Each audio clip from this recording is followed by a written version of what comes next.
Vamos a recordar, para que volvamos a entrar al tema de hemograma, lo que pasamos antes del viernes de la clase que no estuve. El hemograma para su estudio se divide en cuatro partes: serie roja, serie blanca, plaquetas y BCG. Esas son las cuatro partes del hemograma.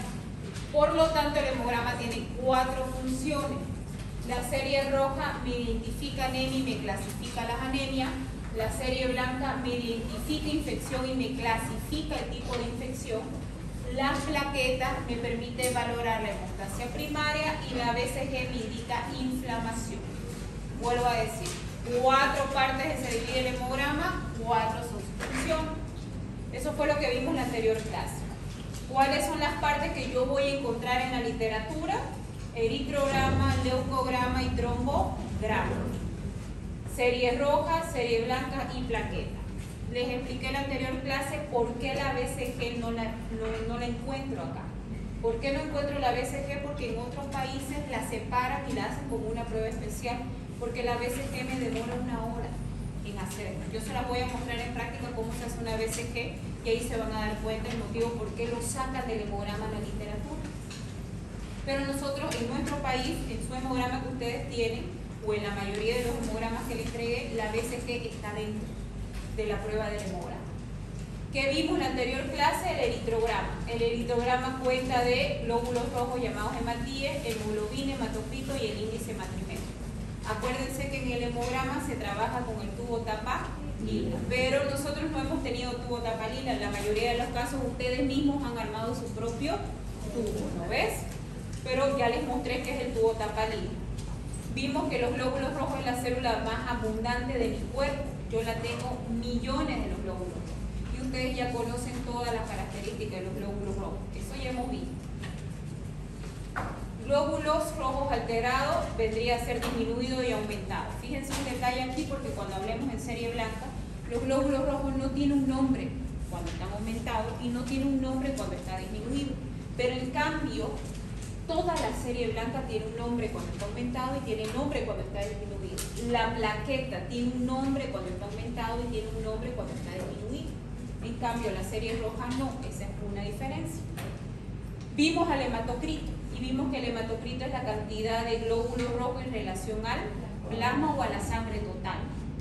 ¿Qué vimos? Fíjense, un hematocrito bajo que me indica anemia. Este es un hematocrito alto que me indica o hemoconcentración, que puede ser por una policitemia o un paciente que está deshidratado. Y este es sobrehidratado. Acuérdense que el hematocrito tiene dos funciones: ver la deshidratación y la sobrehidratación, pero también ver anemia y poliglobulia, que también es llamado policitemia. Vimos las causas del hematocrito alto y bajo, vimos su valor de referencia, que es en porcentaje. Recuerden esto, toda la serie roja puede cambiar por 3 factores: edad, género y nivel del mar. Y también vimos que cada laboratorio tiene su propio parámetro de referencia. También que vimos en la anterior clase, a la hemoglobina. ¿Qué es la hemoglobina? Es una proteína que está formada por un grupo globínico y un grupo hemo. ¿Por qué es tan importante que ustedes sepan esto? Porque cuando hablemos de anemia, no todas las anemias afectan toda la hemoglobina. Hay anemias que solamente afectan el grupo globínico, ya sea la cadena alfa o la cadena beta, y hay anemias que afectan solo el grupo hemo y afecta solo el hierro. Entonces, por eso ustedes tienen que saber que la hemoglobina se divide en 2 partes: un grupo globínico y un grupo hemo. El grupo globínico se divide en 2 cadenas alfa, 2 cadenas beta. El grupo hemo se divide en hierro. Con que ustedes aprendan eso, ya saben un gran porcentaje del manejo de la hemoglobina. Después, cuando hablemos de anemia, les voy a mostrar cómo mi cuerpo va formando esa proteína llamada hemoglobina. La hemoglobina, de aquí que quiero que se quede, que para varones, cuando yo como varón inicio anemia, cuando la hemoglobina comienza a bajar debajo de 3. Eso dice la Organización Mundial de la Salud. Como mujer, cuando yo comienzo a tener anemia, cuando la hemoglobina comienza a bajar menor a 12. Eso es a nivel mundial. Y cuando hablemos de anemia, ustedes van a ver que la anemia se clasifica leve, moderada y severa. y también se clasifica según su morfología, que ustedes ya conocen, la clasificación morfológica de las anemias. Entonces, así van conociendo diferentes formas de manejar la anemia. Luego vimos al índice matrimétrico. El índice matrimétrico cuenta de 3 pruebas, que las vemos con esta imagen. El volumen corpuscular medio, que me mide el tamaño de los glóbulos rojos, microcíticos cuando están pequeños, macrocíticos cuando están grandes y normocíticos cuando están normales. La hemoglobina corpuscular media, que me medía el color de los glóbulos rojos.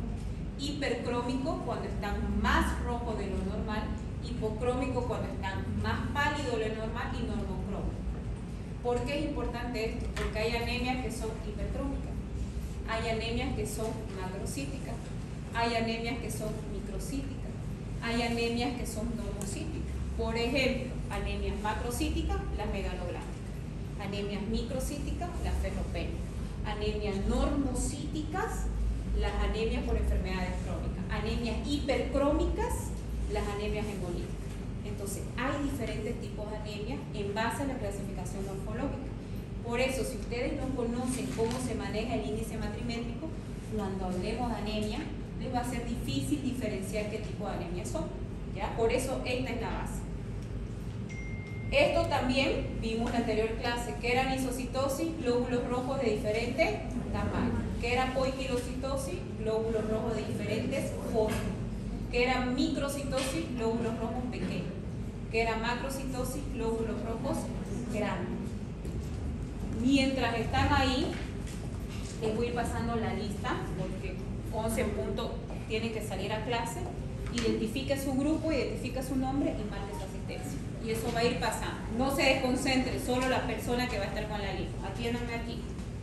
Hipocromía, colores bajos, hipercromía, color aumentado. Ahora sí, entremos a la parte que nos toca hoy, que era leucograma y la parte de la plaqueta y la BCG. Cuando nosotros hablamos de leucograma, hablamos de dos cosas: glóbulos blancos totales y fórmula leucocital. ¿Qué quiere decir eso? Cuando yo agarro mi hemograma y quiero ver la parte del leucograma, lo primero que tengo que ver, primero son los glóbulos blancos total, y después mi fórmula leucocital. Cuando yo hablo de glóbulos blancos totales, tengo que conocer a los glóbulos blancos. A ver, recordemos. Los glóbulos blancos eran producidos en la médula ósea por la célula madre hematopoyética. ¿Qué célula madre es la que produce mis glóbulos blancos que yo tengo? Las dos, la mieloide y la linfoide. ¿Qué más tengo que saber de los glóbulos blancos? Su valor normal es de 5.000 a 10.000. Tengo que saber su función. Son las células de defensa de mi cuerpo. Tengo que saber cuántos tipos de glóbulos blancos tengo. Tengo 5. Neutrófilo, linfocito, monocito, eosinófilo y basófilo. ¿Qué más tengo que saber de los glóbulos blancos? Su célula inmadura, ¿se acuerdan? ¿Cuál era la célula inmadura de los glóbulos rojos? Rojo. ¿Y de los blancos? Era, creo que entraba en alguna de las preguntas de su examen. Era un verdadero y un falso. Entonces, una vez ya yo sé eso, lo básico de los glóbulos blancos, ya puedo entender un poquito más. Fíjense, su valor de referencia está de 5.000 a 10.000 unidades internacionales. Esta es una unidad de medición internacional. A nivel mundial lo maneja. Y cada laboratorio y cada país puede manejarlo, o esta, o pueden manejar lo que ustedes quieren ahorita en su laboratorio. En el hemograma que yo les di no está unidades internacionales, ¿no ve? Está milímetros cúbicos. Esa es la unidad que la mayoría de nosotros manejamos en Bolivia. Y en Brasil seguro la mayoría también maneja milímetros cúbicos. Pero si ustedes logran ver un hemograma que dice unidades internacionales, está correcto. Aprendan las dos. Yo ya les mencioné que ustedes tienen que hacer caso al laboratorio que ustedes están manejando. ¿Listo? También en los hemogramas que yo les di, ustedes pueden observar, pueden que estén de 5.000 a 10.000, puede que estén de 4.500 a 10.000, puede ser que lo encuentre de 4.500 a 10.500 y algunos laboratorios, muy pocos, manejan hasta 11.000, porque normalmente la literatura dice que valores arriba de 11.000 ya indica un proceso alterado. ¿Ya? Ya ustedes conocen a los glóbulos blancos, mi célula de defensa. Ahora sí, los glóbulos blancos cuando aumentan en sangre tienen un nombre que se llama leucocitosis cuando están aumentados y leucopenia cuando está disminuido. ¿Qué le preocupa más a usted? ¿Leucocitosis o leucopenia? Ya, escucho leucocitosis y escucho leucopenia. La leucocitosis, la literatura dice que la mayoría de las causas es por origen bacteriano. Si yo sé que la mayoría de la leucocitosis es por origen bacteriano, que no sea una leucemia, que eso ya es otra cosa, yo le coloco antibiótico en vena a mi paciente y cada 24 horas hago un control de hemograma y va a bajar. Les doy un ejemplo. Llega un paciente con infección urinaria, fiebre, malestar al orinar, náuseas, vómitos, dolor de espalda, o sea, un paciente ya mal.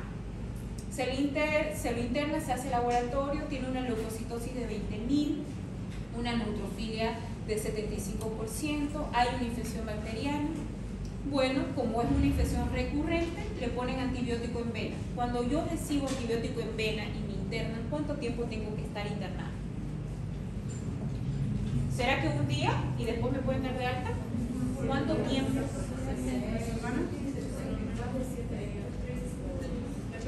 Como mínimo 3, un promedio de 5 días y 7 días sería lo ideal.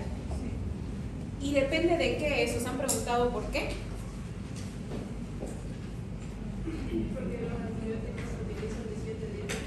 Ya, un motivo es ese, otro. La evolución del paciente. Si ustedes hagan la prueba alguna vez o hagan el seguimiento, cuando estén haciendo su internado lo van a ver seguido. Los médicos piden hemograma cada 24 horas, ¿no? En cada visita médica piden hemograma. Al otro día visita médica piden hemograma. ¿Por qué?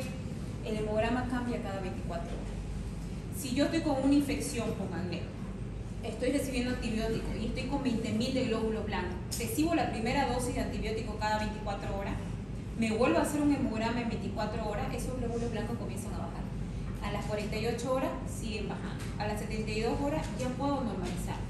Si mi hemograma se normaliza, el médico puede pensar en cambiar el antibiótico intramuscular o cambiar vía oral y dar al paciente de alta. Porque imagínense, los hospitales están saturados de cama.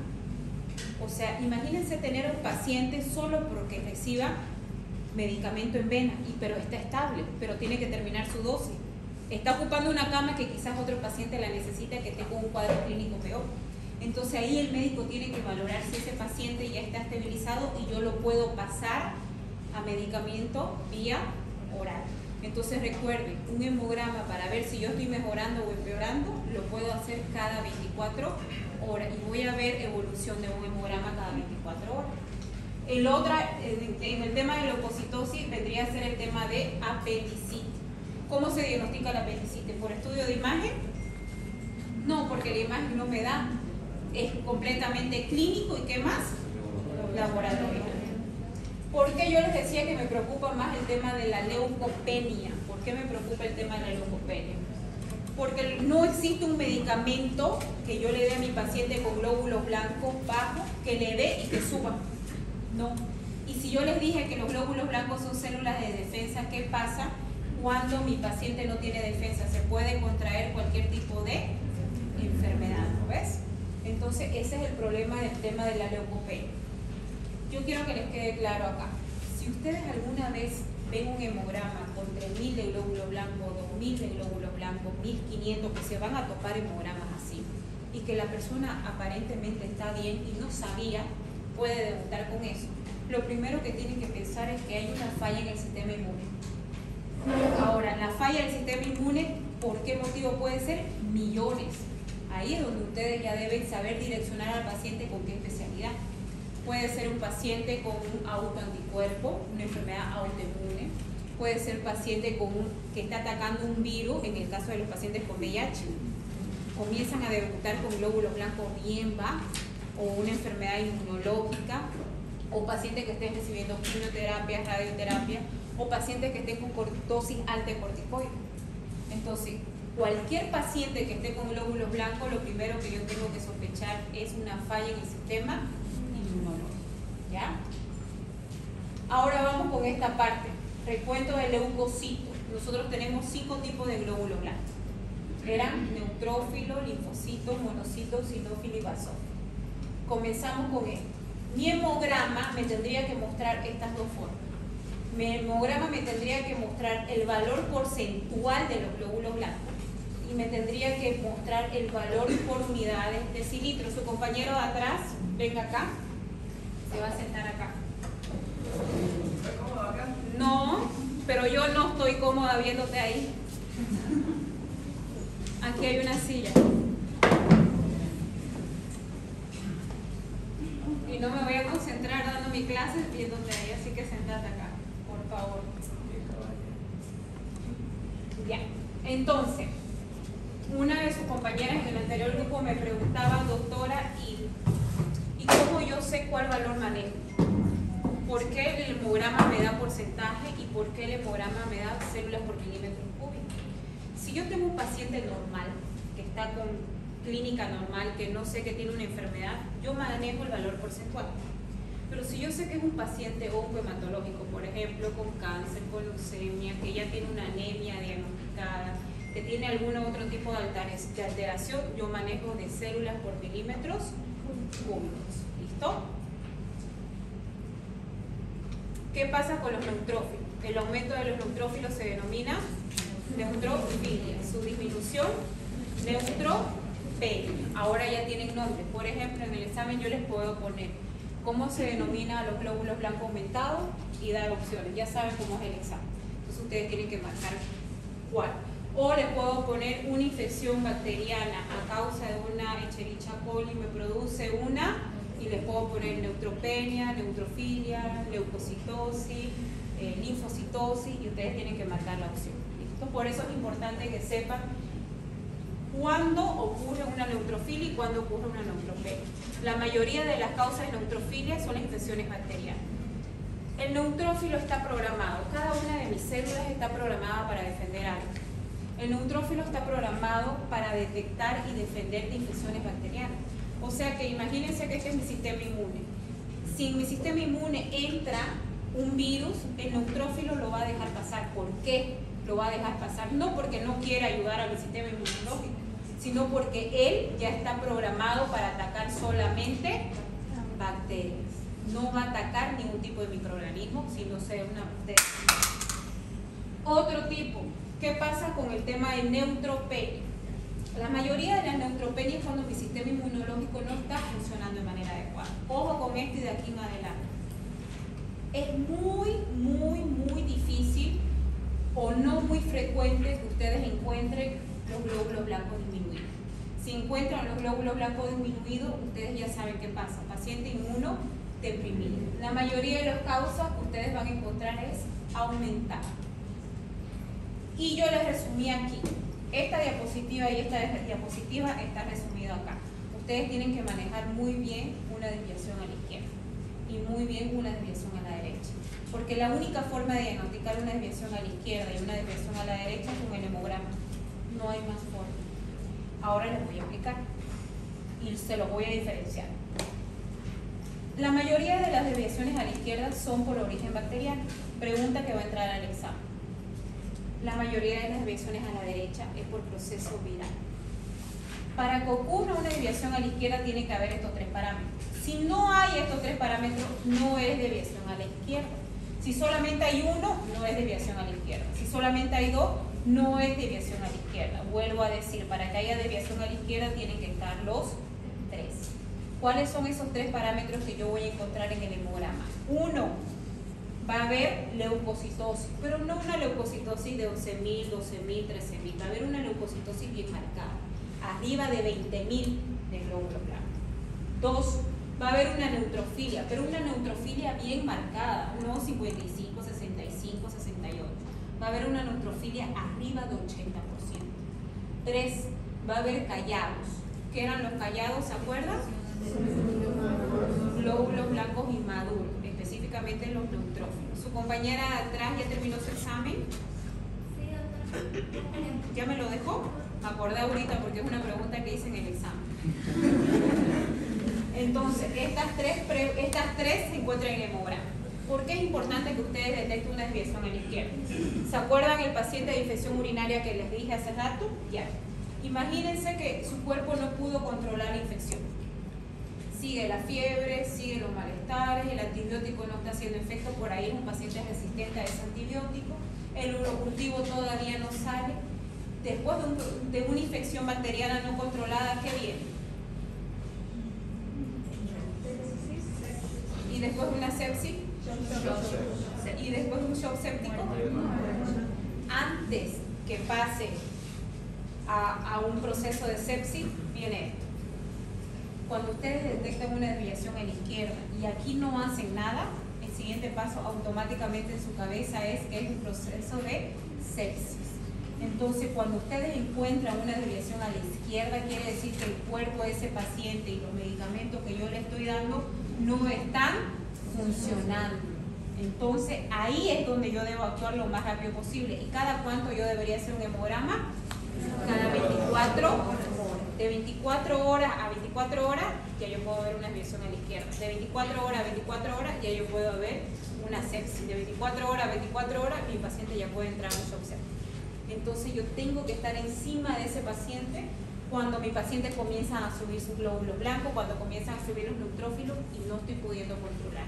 Ustedes ya saben que con 24 horas de antibiótico mi paciente ya debería comenzar a responder. De a poco, pero ya debería empezar a responder. Y 72 horas ya yo debería ver una evolución en mi paciente. ¿Ya? ¿Qué pasa con la desviación a la derecha? Lo mismo. Existen 3 parámetros en el hemograma que yo lo veo en el hemograma. Si no están los 3 parámetros, no es una desviación a la derecha. ¿Cuáles son esos 3 parámetros? 1. Hay una leucocitosis bien marcada, arriba de 20.000. 2. Hay linfocitos bien marcados, arriba del 40%. Y 3. Uno de los datos muy importantes. Neutrófilo hipercementados. ¿Qué son los neutrófilos hipercementados? Con más de 6 ovulaciones. Con más de 6 ovulaciones. Por eso yo les decía en el microscopio, fíjense sus neutrófilos y cuenten cuántos lóbulos tienen. Me decían, doctor, este tiene 3, este tiene 4, este tiene 5. ¿Alguien vio con más de 6? No. Porque cuando yo veo al neutrófilo más de 6, se llama neutrófilo hipercementado. Y cuando haya neutrófilos hipercementados, 2 situaciones en su vida van a encontrar neutrófilos hipercementados. Acuérdense. 1, desviación a la derecha. 2, en anemia megaloblástica. Solamente en esas 2 situaciones en su vida van a encontrar neutrófilos hipercementados. Perdón, doctora, de la desviación a la derecha, el segundo, después de leucocitos arriba de 20.000. Linfocitos arriba de 40%. Y luego neutrófilos hipercementados. Vuelvo a decir, esos neutrófilos hipercementados ustedes lo van a encontrar en anemia megaloblástica y en desviación a la derecha. Estoy hablando en pacientes que aparentemente están sanos. Obviamente en pacientes oncohematológicos van a encontrar neutrófilos hipercementados. ¿Qué pasa con los linfocitos? Y acá siempre tengo problemas porque yo les voy a dar casos clínicos. En práctica vamos a practicar casos clínicos de hemograma. Entonces ustedes lo van a resolver y su examen va a ser eso. Por si acaso en el segundo parcial ya les vengo adelantando. Tengo mucho problema con esto porque me dice, doctora, ¿acaso los procesos virales no dan linfopenia? Sí. Otros alumnos me dicen, doctora, ¿acaso los procesos virales no dan linfocitosis? Sí. Hay virus que me dan linfocitosis y hay virus que me dan linfopenia. El ejemplo más claro, los virus más agresivos que atacan más a mi sistema inmunológico me van a dar linfopenia. Por ejemplo, el VIH. ¿El VIH es un virus? Sí. Entonces, doctora, ¿por qué no me da linfocitosis? Porque es un virus que ataca y destruye de manera acelerada y hace que mis glóbulos blancos, llamados linfocitos, bajen. ¿Cómo le hago seguimiento a un paciente con VIH? ¿Con qué tipo de linfocito? Y TCD8, pero mi marcador principal es el TCD4, justamente por eso, porque el virus del VIH me hace una linfopenia. Otro detalle que no quiero que se olviden cuando hablamos de linfocitos, en el hemograma está invertido en los niños. Nosotros como adultos tenemos más neutrófilos, como adultos, pero en un niño hasta los 5 años de edad ellos lo tienen invertido. ¿Qué quiero decir invertido? Ellos tienen más linfocitos que neutrófilos. ¿Por qué tienen más linfocitos? Porque su sistema inmunológico todavía no está desarrollado. Por eso es que su última vacuna del programa del PAI, los niños lo reciben a los 4 años, porque es el último arranque para poder ayudar a su sistema inmunológico a que madure por completo. ¿Listo? ¿Listo? Esa es otra característica que no se debe olvidar cuando lean hemograma. ¿Qué pasa con los monocitos? Los monocitos es una célula, es un glóbulo blanco que en su chip de memoria está programado para defender a mi cuerpo de todo. El monocito no me deja entrar nada por mi cuerpo, ningún agente extraño. Entra un virus, lo ataca. Entra una bacteria, lo ataca. Entra un parásito, lo ataca. Entra un hongo, lo ataca. Entra un medicamento extraño para mi cuerpo que está causando daño en mi cuerpo, lo ataca. ¿Por qué? El monocito es una célula que ataca a cualquier agente extraño a través del proceso de fagocitosis. Por lo tanto, no se asombren ustedes que se aumenten los monocitos en pacientes con procesos virales, bacterianos, parasitarios, alérgicos. También los monocitos aumentan. ¿Qué se llama el aumento de los monocitos? Monocitosis y disminución, monocitopenia. Vuelvo a decir, la disminución no es muy frecuente. Los eosinófilos ya lo conocen en el microscopio, ya lo conocen su característica y ahora vamos a ver en el momento de leer un hemograma. Su aumento se denomina eosinofilia y su disminución eosinopenia. Solo dos situaciones son las más frecuentes que aumentan los eosinófilos. Uno es la parasitosis y otro el proceso alérgico. Ahora, escuchen este detalle. En toda mi vida profesional nunca he visto unos basófilos de 20%. ¿Cuánto es el valor normal del basófilo? Estoy hablando de los 0 a 1. Pero sí he visto hemogramas con eosinófilos de 30%, 25%, 20%. ¿Cuánto es el valor normal del eosinófilo? Del 0 a 5 y algunas literaturas manejan 7. Yo les he dicho que he visto hemogramas con 20 y 30% de eosinófilo. Ahora, doctora, ¿es un proceso parasitario o alérgico? Depende de la clínica del paciente. En ese caso que yo vi de 30% era alérgico. Y la siguiente pregunta es, ¿acaso los basófilos no son células también de procesos alérgicos? Sí, pero como yo en sangre tengo más eosinófilos, los primeros que se elevan en alergia son los eosinófilos. Mi cuerpo controla la alergia y los basófilos ya no tienen necesidad de aumentarse. Pero si la alergia mi cuerpo no la está controlando, los eosinófilos se elevan, le piden ayuda a los basófilos y ahí es donde los basófilos comienzan recién a elevarse. Pero lo primero que se le va a elevar en un proceso alérgico va a ser los eosinófilos. ¿Listo? Porque tenemos más células de ellos. Y obviamente en procesos parasitarios también. ¿Qué pasa con los basófilos? Se denomina basofilia a su aumento y bacilopenia a su disminución. Estas células son específicas de proceso alérgico. ¿Se acuerdan? Muchos de ustedes querían buscar basófilos en el microscopio, ¿no ves? ¿Cuál era la característica del basófilo? Es el glóbulo blanco más grande, tiene muchísimas granulaciones en su interior y un detalle muy importante, cada gránulo que hay aquí adentro del basófilo, aquí hay histamina. ¿Y qué era la histamina? Es un precursor de procesos alérgicos. Por eso el basófilo es una célula indicadora de procesos alérgicos.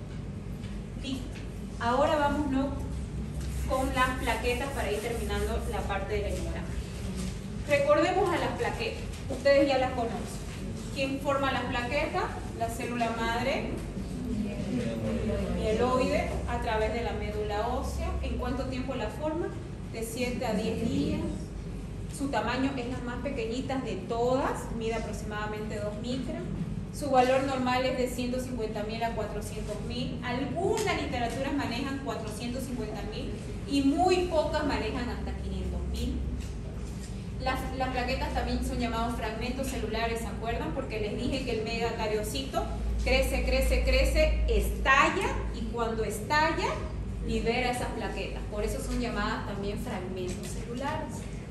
¿Cuál es la función de las plaquetas? Formar el trombo plaquetario. Gracias a ella comienza todo el proceso de hemostasis. Si yo no tuviera plaquetas, no comenzaría mi proceso de hemostasis. Ahora también ustedes la han visto en microscopio, son las más pequeñitas, estaban de color morado, diferente en tamaño de los glóbulos rojos y diferente con el tamaño de los glóbulos blancos. Ahora, ¿qué le preocupa más a usted? ¿Trombopenia o trombocitosis? ¿Por qué se aplazaron? A ver, les voy a dar un ejemplo. Una trombocitopenia o trombopenia ocurre en el caso del dengue hemorrágico, ¿no ves? Ya yo tengo dengue, de dengue clásico pasé a dengue de alarma, comienza a sangrar mis encías, comienza a sangrar mi nariz, me interna, me hacen el conteo de plaquetas, mis plaquetas están bajando, tengo 60.000, 80.000 de plaquetas, comienzo a sangrar y me transfunden plaquetas, porque el problema es la plaqueta. Si me transfunden plaqueta, ¿y qué pasa con los trombos? Las trombocitopenias me da alerta, el paciente comienza a sangrar, yo lo voy a ver, pero cuando mi paciente está formando trombos no veo, a veces se inflama un poquito mi pierna y digo, ay, me caí, está inflamada, no le doy mucha importancia, a veces estoy un poquito más edematizada, no le doy mucha importancia, es silencioso la formación de trombo. Pero ¿qué pasa si ese trombo se desprende? ¿Dónde va a viajar? Cerebro y va a formar un tromboembolismo cerebral. Pulmón, tromboembolismo pulmonar. Corazón, tromboembolismo cardíaco. ¿Y será que yo me salvo de eso? Y es silencioso, ¿no? Entonces es más peligroso. ¿Qué hago yo cuando mis pacientes tienen plaquetas de 800.000, 900.000, 1.000.000? ¿Qué hacen?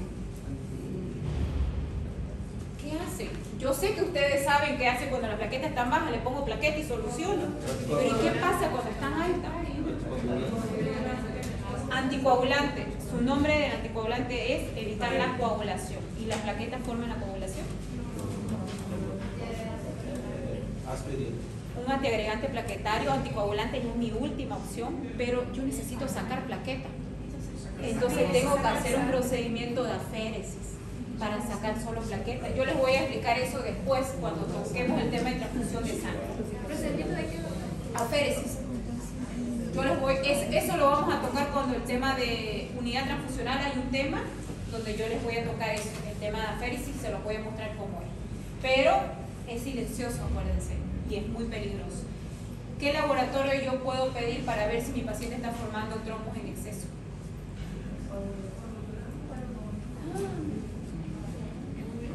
Aquí yo puedo pedir plaquetas y sé si están bajas, ¿no ves? Acá también puedo pedir plaquetas y voy a ver que está alta, pero ¿cuál prueba me dice que mi paciente está formando trombo de manera acelerada? En COVID, ¿mi paciente se moría por COVID? No, ¿por qué se morían los pacientes que estaban con COVID, llegaban a terapia y se complicaban? Pero ¿y qué pasaba en la falla respiratoria? Trombo. ¿Y qué prueba yo le tenía que pedir a mis pacientes que estaban en terapia para ver si estaba formando trombo en exceso? Dímero D. Esa es la prueba que a mí me dice si mi paciente está formando trombo en E. Cuando hablemos de hemostasis y coagulación, les voy a hablar del dímero D. Y terminamos con esto, la BCG. La BCG quiere decir velocidad de eritrosedimentación globular. Antes de entrar a la BCG, quiero que se fijen en su hemograma silenciosamente ustedes y quiero que se acostumbren a mirar primero los glóbulos blancos. Si los glóbulos blancos están normal, mi paciente no está con ni infección ni inflamación. Y si mis glóbulos blancos están alterados, mi paciente está con... ¿Qué pasa si mis glóbulos blancos están alterados?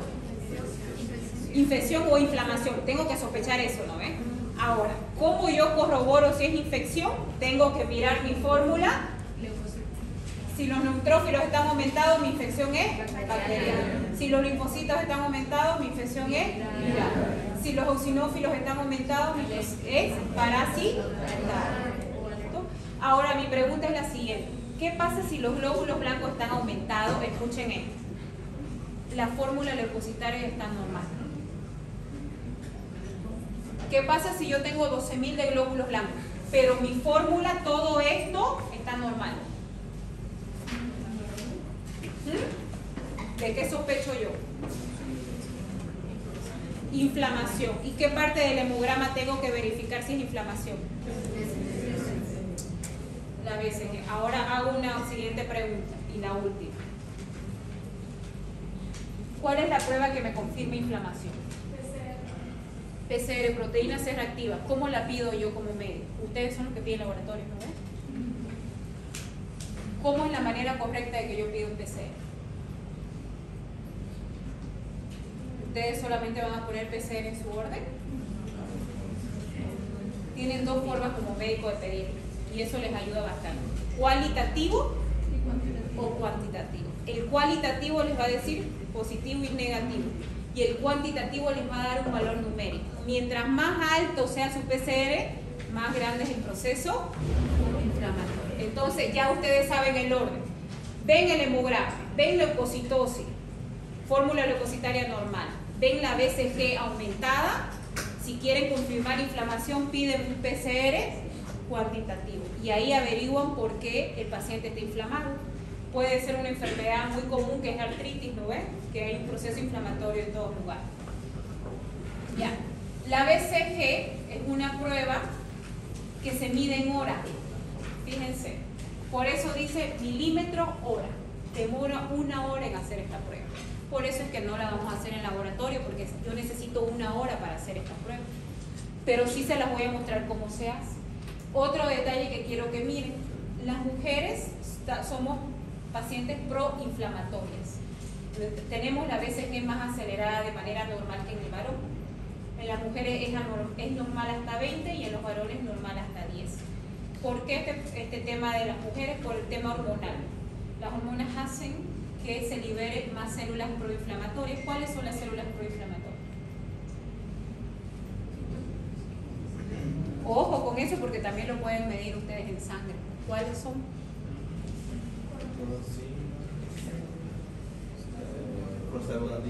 Prostaglandina, interleucinas, interleuquinas, también llamadas citocinas también. ¿Cuál es la interleucina proinflamatoria más abundante y que la puedo yo como médico pedir en sangre? Y que lo pedí en pacientes con COVID. La IL-6, interleucina 6, la puedo medir en sangre también. Miren, ahí está cuando está aumentado. En embarazo y vejez aumenta ligeramente, en mujeres aumenta ligeramente. Y terminamos con esto. ¿Qué es pancitopenia? Si yo les pregunto qué es pancitopenia, la disminución de todo. Y en el hemograma también van a ver cómo disminuye la serie roja, cómo disminuye la serie blanca y cómo disminuye las plaquetas.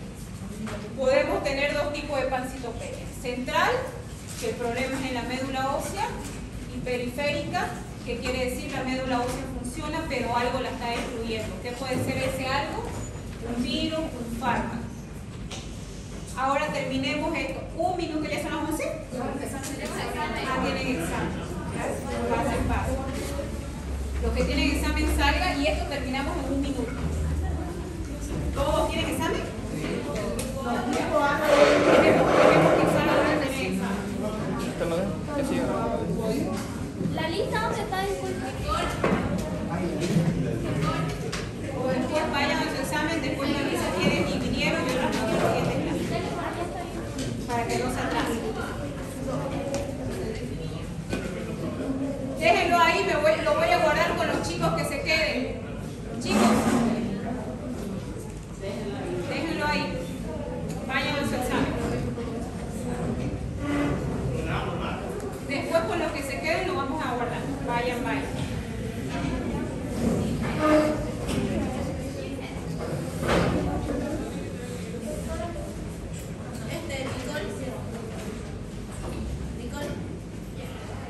Vayan y yo me voy a quedar con lo que... Esto es lo último y de ahí terminamos. Igual vamos a practicar casos clínicos en práctica. Vayan.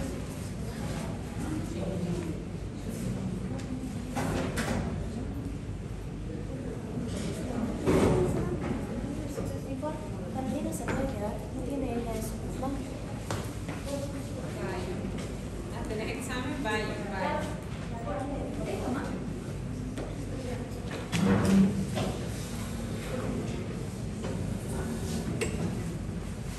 No se pierden igual.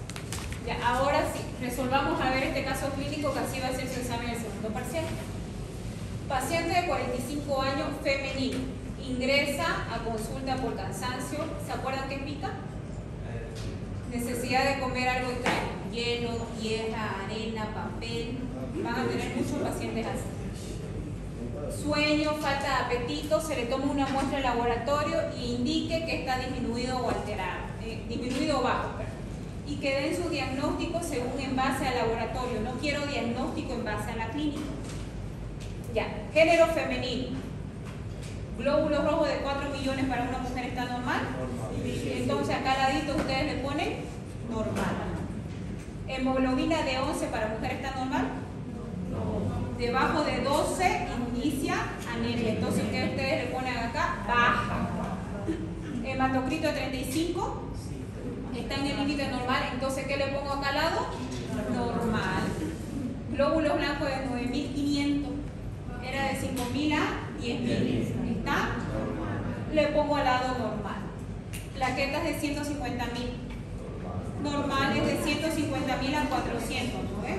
Entonces al ladito ¿qué le pongo? Normal. Neutrófilo 57. Si estuviera 87, ¿qué le pongo al lado?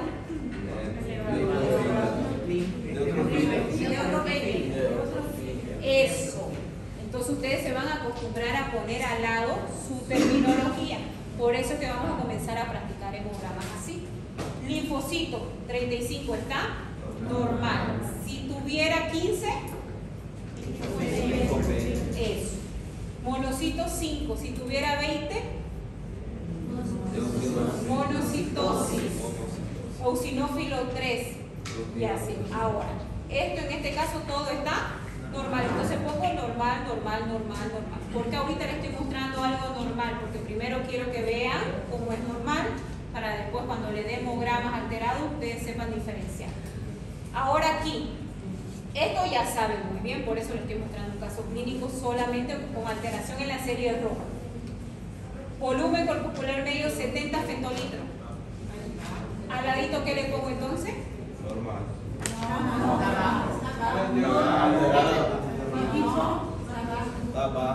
¿Qué se llama cuando está abajo? Microcitosis. Entonces al ladito yo tengo que poner microcitosis. Hemoglobina corpuscular media 20. ¿Qué le pongo? Hipocromía. Concentración de hemoglobina corpuscular 35. Normal. Normocromia. Diagnóstico. Anemia microcítica hipocrómica. Eso es un diagnóstico de serie roja. Después le voy a dar diagnóstico de serie blanca, después de plaquetas y así van a comenzar a leer hemograma. ¿Alguna pregunta? Yo voy a hacer pregunta entonces. Dígame un número del 1 al 20. 20. 1, 2, 3, 4, 5, 6, 7, 8, 9, 10, 11, 12, 13, 14, 15, 16, 17, 18, 19, 20. El de polera roja. Primera pregunta para usted. Dígame un número del 1 al 20.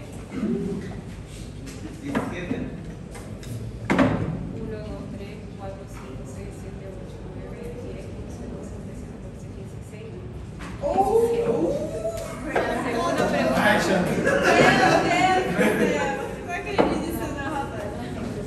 Ya, primera pregunta, respóndame. Ya, y la segunda.